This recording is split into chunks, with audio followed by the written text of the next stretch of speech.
have that you're struggling with, issues that you're struggling with regards to breastfeeding, and you really want to get answers to, I have an expert with me. So ask them, so I can ask them to her, and you can finally get that solution or answer that you've been looking for. All right? So hashtag Morning at NTV, and you can also tag me directly at Mala Kivila.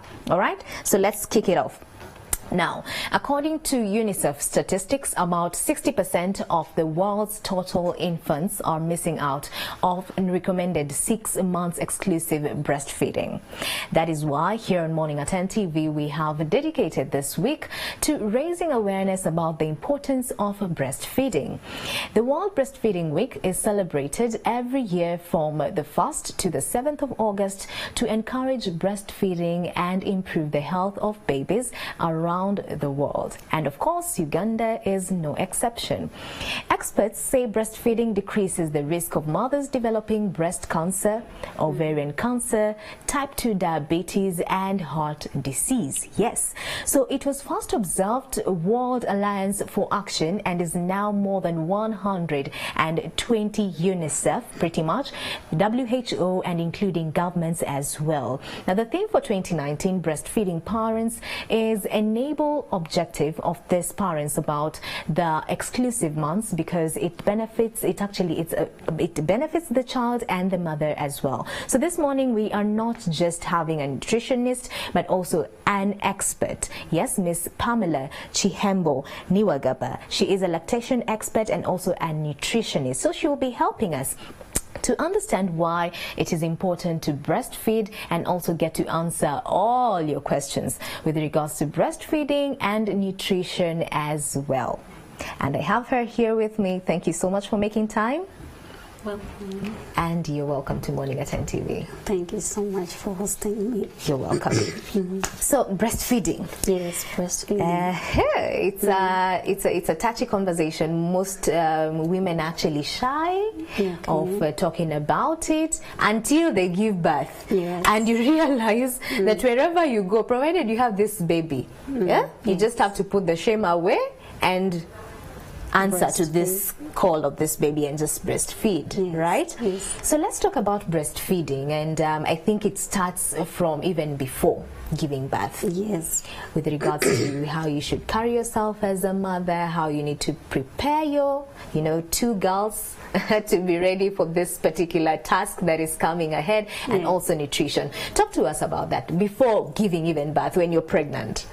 Okay, when you're pregnant, what we know is that when you're pregnant, especially in the 3rd trimester, the last 3 months, your body starts preparing for childbirth, so it starts forming breast milk even before you give birth. So as the body prepares, so you psychologically should be preparing yourself to start nursing your baby. Yes. So psychologically, what do you mean? Psychologically, I mean you start thinking of, I'm going to give birth, I'm going to be a mother, I'm going to be breastfeeding. So you start eating well to enable the body form breast milk. Okay. Yes. All right. And in terms of physically taking care of these 2 girls, and when I say 2 girls, I mean the breasts. Yes. How should I be taking care of them? Most of them say that you start noticing some stretch marks for you to also, pretty much, boost milk production and preparation of the glands. You need to start massaging here and there. How true is that, and what more should be done?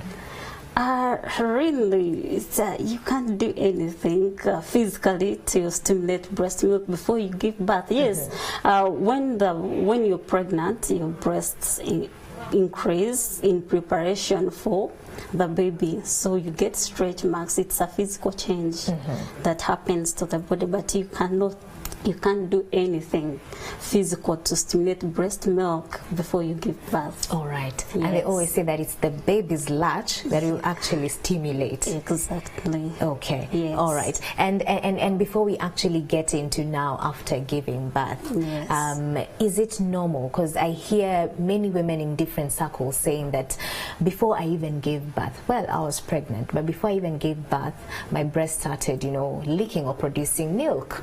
Is that a normal thing, and is it a cause for someone to worry? No, it is very normal, especially when you are about to give birth.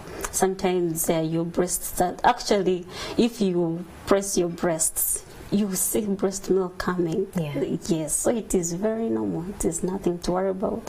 It is normal. It shows that you're actually prepared for the child. Okay. Yes. But if your breasts don't leak, it's okay as well. It is okay as well. Yes, we are different. Okay. Yes. So at least question number 1 has been answered. Yes. And before we now get to after giving birth, and I think this is where now the job starts. Yes. How about we take a look at this particular story that was done by one of us, very critical. Let's take a watch. Feeding Week is celebrated every year from 1st to 7th August to encourage breastfeeding and improve the health of babies around the world. Becoming the parent of a new baby is both a life-altering gift and an immense responsibility. Nasir Tumsime and Pamela Kwichiriza Tumsime are first-time parents. The thought of caring for their newborn introduced to them a new challenge, one they had to seek advice to. The pair decided to take antenatal lessons from TMR International Hospital before their baby was born. Here, they were taught several things about parenting, including breastfeeding. Today, we shall only concentrate on what they learned about breastfeeding. Things to do with how to position my baby when I'm breastfeeding, because that is very important. It determines how much they take in, and also helps them to keep the milk down, because usually if the positioning is not right, chances are that the baby might regurgitate and bring back the milk, and then all the work that you're putting in is going to waste. We also taught about diet and what the right foods are that one should take in order to maximize the production of milk in preparation for the baby coming. We're taught about the changes in the kinds of milk that are produced. The hospital recommends that both the mother and father of the incoming baby are available for the lessons. The men need to play a role in this to ensure that there's enough of that supply of milk, and so just making sure that the wife or your partner is supported. So that they do not get stressed. Exclusive breastfeeding is recommended up to 6 months of age, with continued breastfeeding along with appropriate complementary foods up to 2 years of age or beyond. Lactation specialist Dr. Doreen Mazakwe says breastfeeding benefits both the mother and the baby. Breastfed babies bond better with their mothers. If the father is involved, they can bond with the father as well. The rates of diarrheal diseases, ear infections, and other upper respiratory tract infections, the risk is lowered when they breastfeed, and this is because of the immunity, the passive immunity that the baby acquires from the mother. It helps the mother feel that she's able to nourish her child with her own milk. That's a very important thing, because as you know, there are issues of postpartum depression. Dr. Mazakwe says all mothers can produce breast milk with proper guidance. One of the very important things is how soon was the baby able to get to the breast from when they were born. That's an important thing, because the body needs that signal that, now there is a baby, so we need to produce milk. She, however, advises that the mother must find a position where she will be comfortable for proper breastfeeding. There is a cradle hold, there is cross cradle, there is laid back, there is underarm, or what they call football, and there is also side lying. So in my practice, I observe the shape of the mother's breast, the shape of her nipple. So a mother who has a big breast, or a large breast, or a pendulous breast, or a small breast, will not use the same position, across the board. According to UNICEF, 4 out of every 10 babies were exclusively breastfed as recommended in the first 6 months of life in 2018. However, research also shows that infants in rural areas have higher levels of exclusive breastfeeding than urban babies. has said. Yeah, so for you to catch that entire, kind of story, be sure to catch the 1 p.m. bulletin. They will, of course, play that for you, just in case you missed out on that. Pertinent conversation. I think that's the most beautiful time for a mother. Okay. But now the job begins. Yes. You've now given birth. Yes. And you're wondering, what should I eat? And what should I not eat? I want you to touch on two different mothers. The mother who has given birth normally, natural birth, and the mother who has given birth through surgery, C-section, cesarean section. What should they eat? The first meal. Okay, well, first of all, you should know that labor is labor. Labor is intensive, you use energy. And therefore, when you give birth, the mother who delivers normally, they are tired, they have lost blood, but you also do not want the mother to eat food that is going to cause constipation. Okay, so what we recommend them to eat is we recommend them to eat soft foods, for example, rice, Irish potatoes, bananas, proteins like fish, red meat.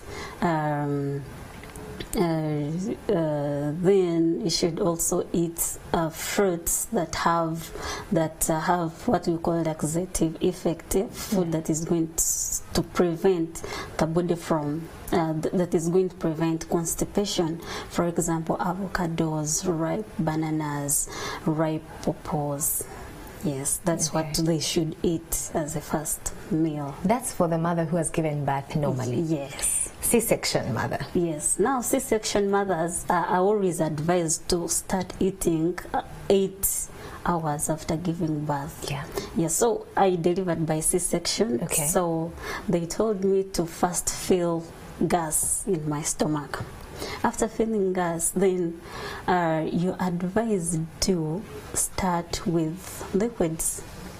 Now liquids can be juice, okay? This is fresh juice. Fresh juice, not soda. Not the fizzy juices, what we buy in the supermarkets, okay? No, we don't recommend fizzy sodas. We don't recommend alcohol for mothers who have just given birth or even lactating mothers. So you can start with fresh juice.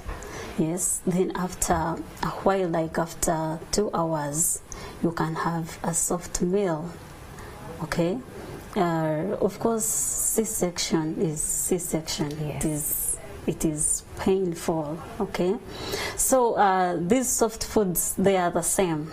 Okay, for someone who has given birth normally and someone who has given birth by C-section. But for a C-section mother, we recommend them to take a small bit of the food, but many times. Okay. During that day. So small portions, but frequently. The other question that I'm sure mothers and judges will ask, because they're the ones who are, I think, the key caregivers after, a woman gives birth. Your mother is always there with you, or your grandparent, or just your sisters or someone. Yes. And they will ask this. Now that you've said it's a must, light foods. Yes, light foods. They will, of course, ask you, should we blend this food? So if it is rice, should I blend it, or my patient will just chew and eat and it will be okay?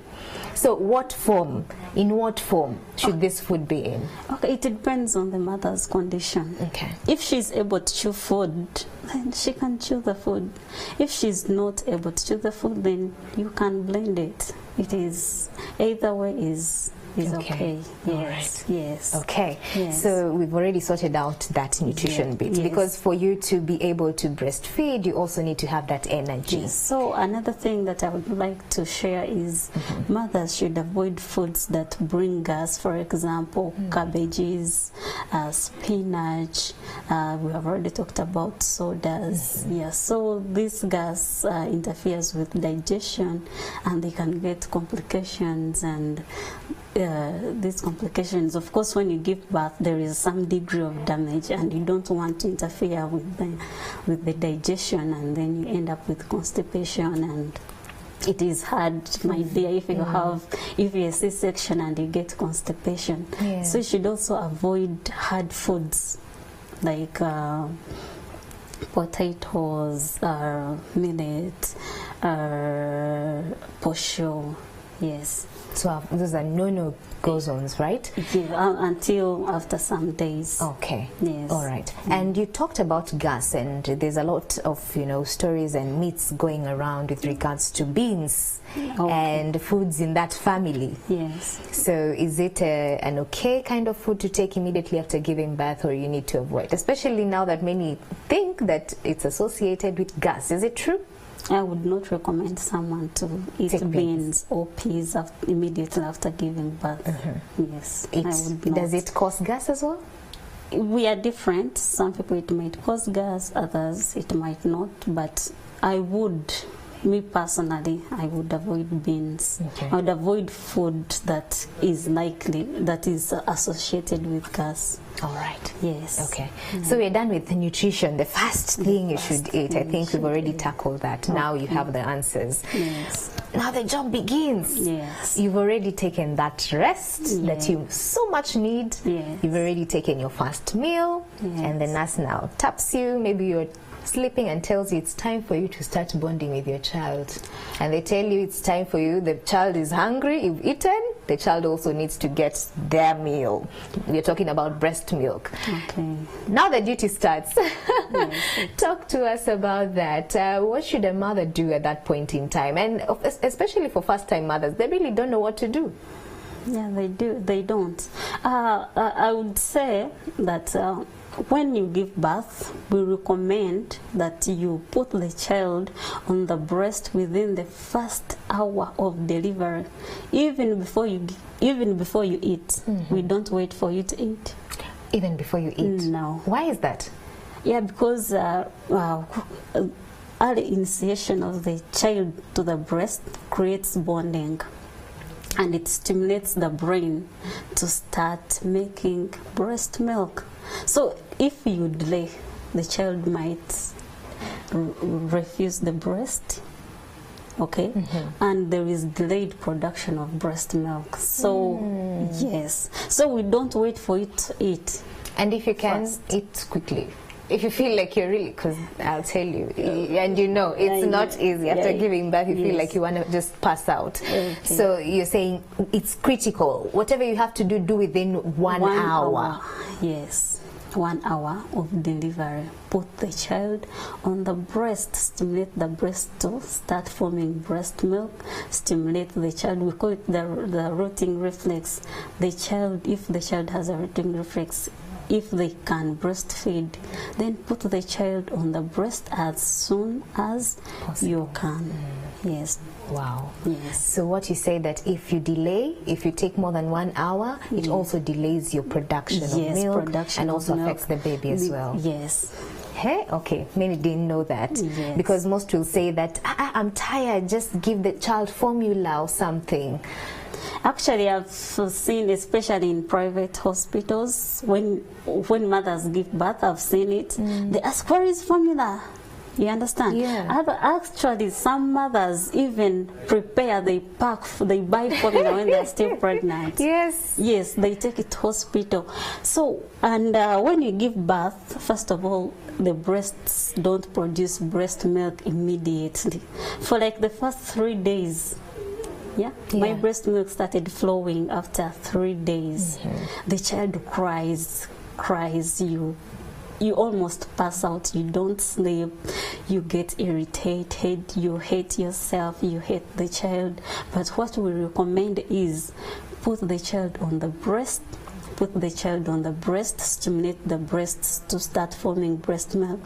And it has also been shown that if you give, we call them prelactal feeds, if you give feeds before you put the child, before the child is breastfed, first of all, the child's body is designed only for breast milk. It is not designed for glucose. It is not designed for water. It is not designed for formula. It is designed for breast milk. You can imagine a baby's intestines.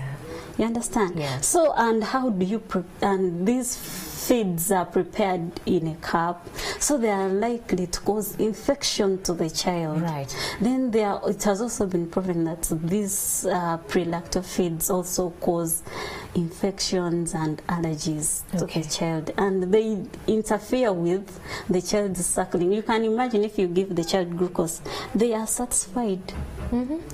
So with they adopt, they take what you give them. Exactly. Yeah. So, and we have said that the more you put the child on the breast, the more you stimulate the breast to produce breast milk. So if you give glucose to the child is not going, the baby is not going to suck as many times as you want to produce the breast milk. And you know, Pamela, you've said that out of your own experience, your breast milk didn't start flowing, you know, nicely or, you know, continuously until the 3rd day after giving birth. Yes. And that is where the, I think, big question lies. So what happens?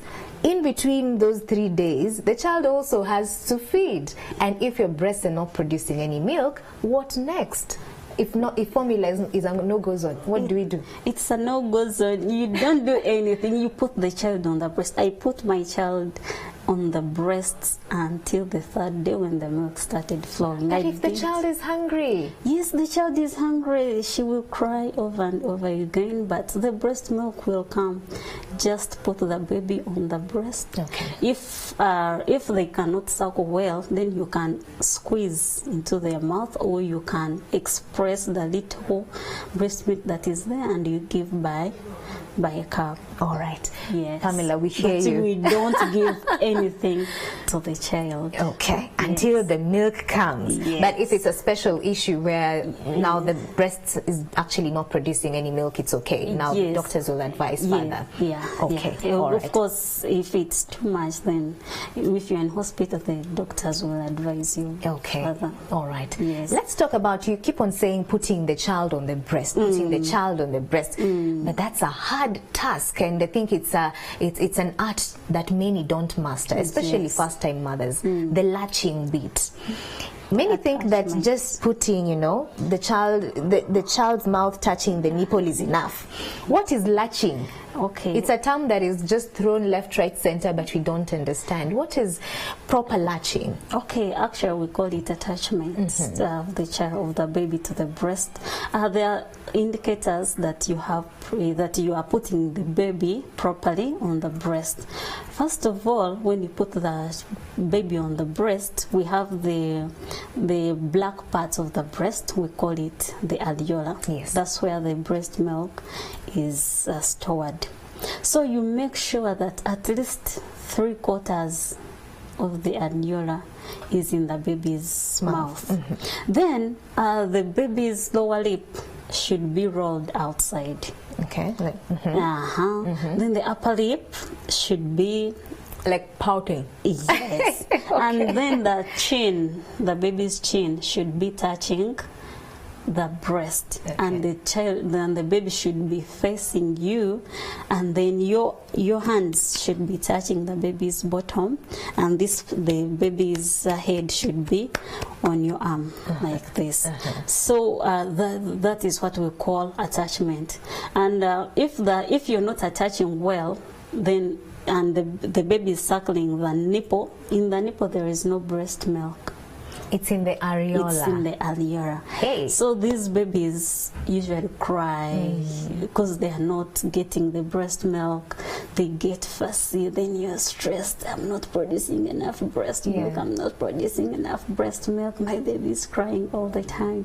But if you have latched well or attached the baby well, then the breast milk will start flowing. Okay, and you're saying practice makes perfect, pretty much. So if a mother is uncomfortable, you can put a pillow under the baby to make sure that the baby is up, and they are reaching the breast well. So that support is critical. Yes. You know, when you talk about latching, hey, okay, I also struggled with my first child, but I think with the second one I had already mastered the art. Okay. But many will say that it's a different struggle for different mothers, depending on the size of your breast. So that style that you've just described for us, is it, you know, applicable to all mothers with the different sizes of breasts? Okay, we have different breastfeeding positions. Okay. What I've just described is called the cradle position. We have the underarm. Okay, sometimes my baby would cry and cry, and then I use the underarm position. You can use the underarm position. You put the child's legs behind, then you hold the baby's head, and then you put the child on the breast. You can use the lying position. Okay, you can lie down, and you put the child, the breast in the child's mouth. Okay, so there are those different positions, and for mothers who have twins, we have what we call the cross cradle. Yes. Instead of feeding one child, then after feeding one child, then you go for another. You can use what you call the cross cradle. You put one child here and then the other child in this arm. Yeah. Yeah. And I think with the cross cradle, they actually recommend it because when actually with one child, when the baby is feeding on this one is busy producing, and actually, you know, milk is flowing out of the other one. Yes. So you're saying try the different styles and see what works for you. Yeah, exactly. Okay. All right. So after that, you know, many will say that 3 months.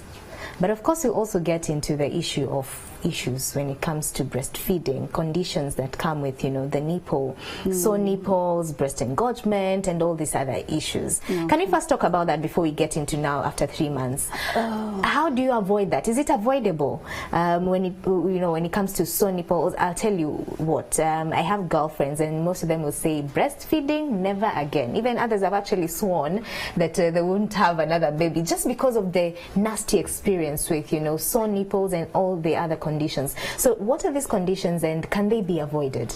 Okay, we know sore nipples, one of the reasons as to why mothers have sore nipples is poor attachment. Okay. I've already explained that. When the baby is feeding on the nipple, not the areola, not the alveola. So the nipple gets sore. Okay, yeah, then it can even get an infection, and the baby is not removing breast milk from the alveola, so you end up with breast engorgement. You understand? Right. Yes. So the first solution is making sure that you are attaching the baby properly, like I explained. Okay. If conditions persist, then we encourage them to get a warm cloth. Then they can squeeze in the breast milk to make sure that the breast milk flows, okay? Or you can express, yes? Okay. You can express the breast milk out and give it to the baby. All right. Yeah. But you don't stop breastfeeding.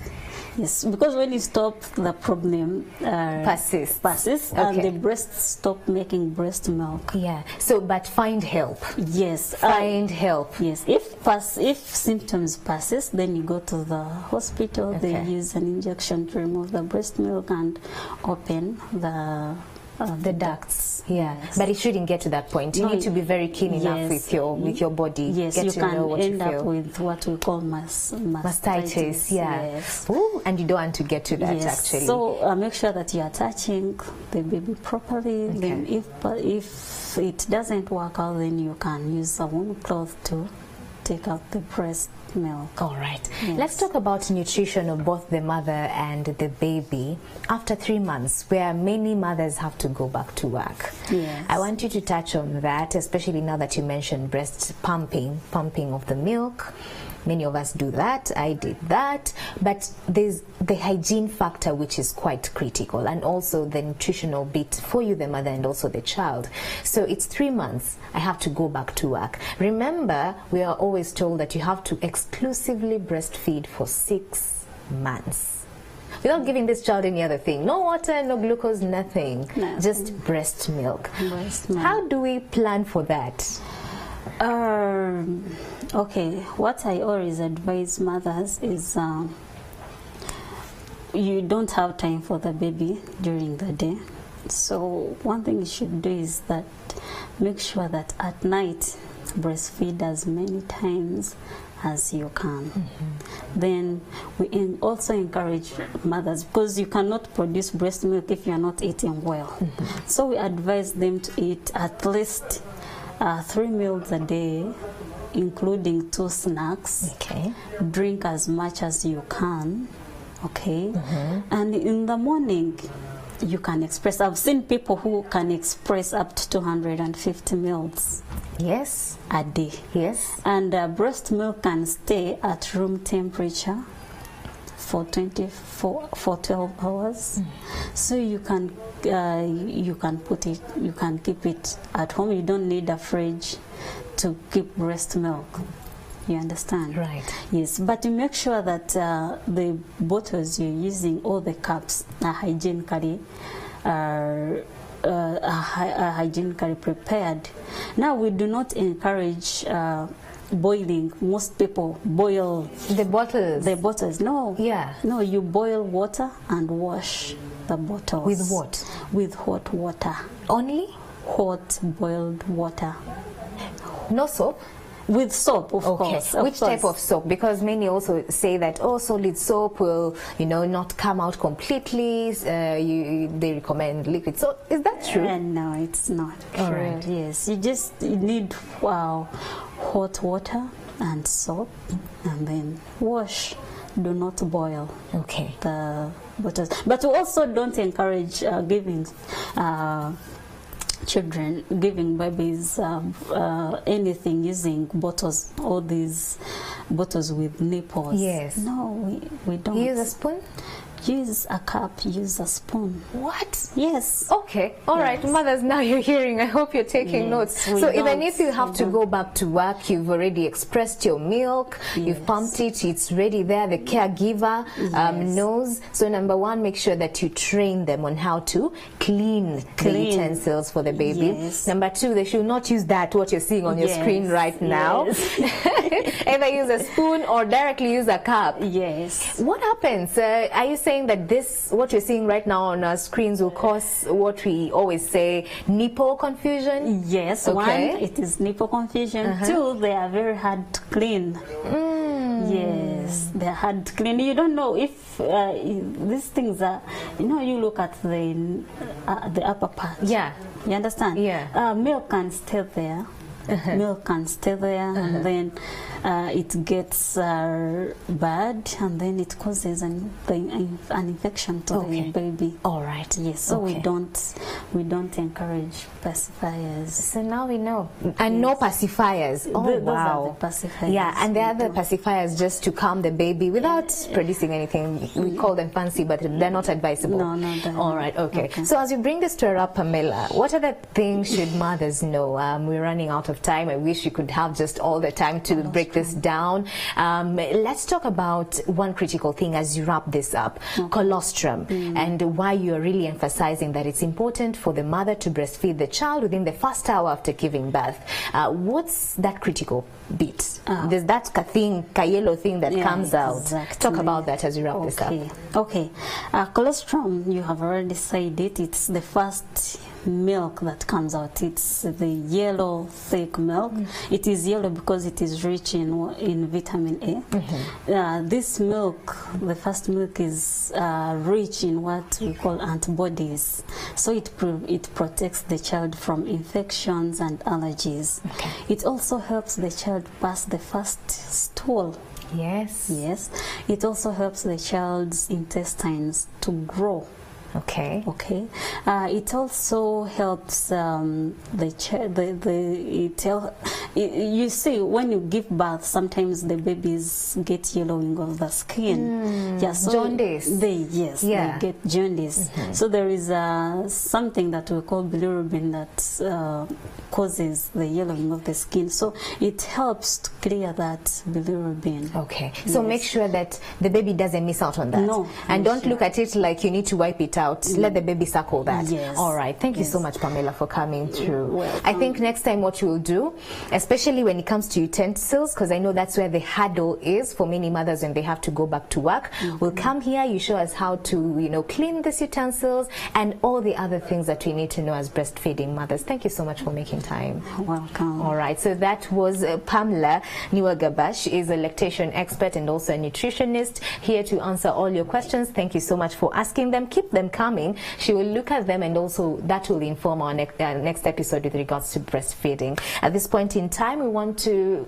make you in the know and bring you in the know with regards to how traffic looks like, and we have Stephen Bide on standby. He's in Nakawa. Good morning, Stephen.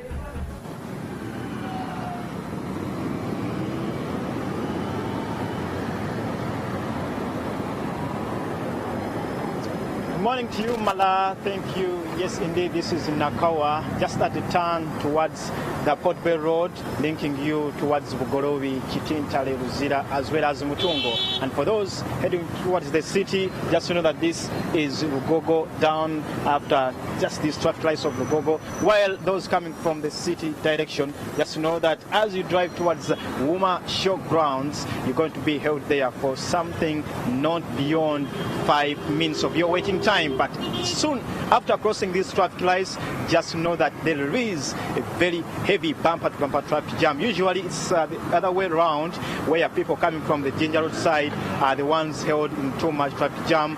But those coming from Lugogo, just to know that for you it's now the busier side, heading towards that flyover of Nakawa.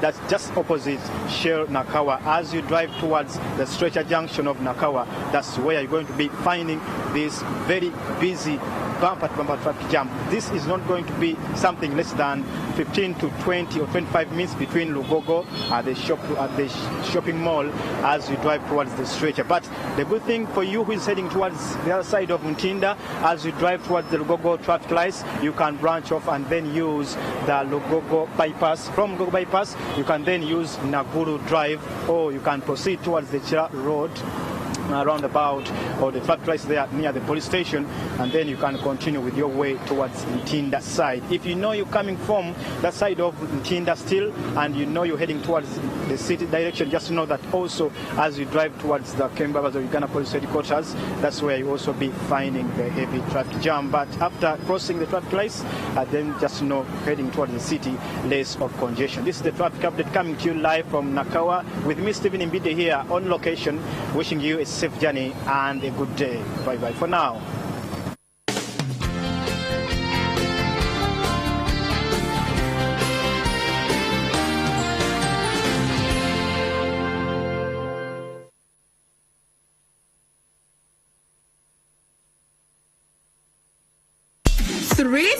Three. What's up with number 3? It's 3 at Antenatal and not 4 anymore. It's 3 shillings per second across all networks in Uganda. Make calls from Airtel to all networks at 3 shillings per second. Get to talk to anyone on any network anytime at 3 shillings per second.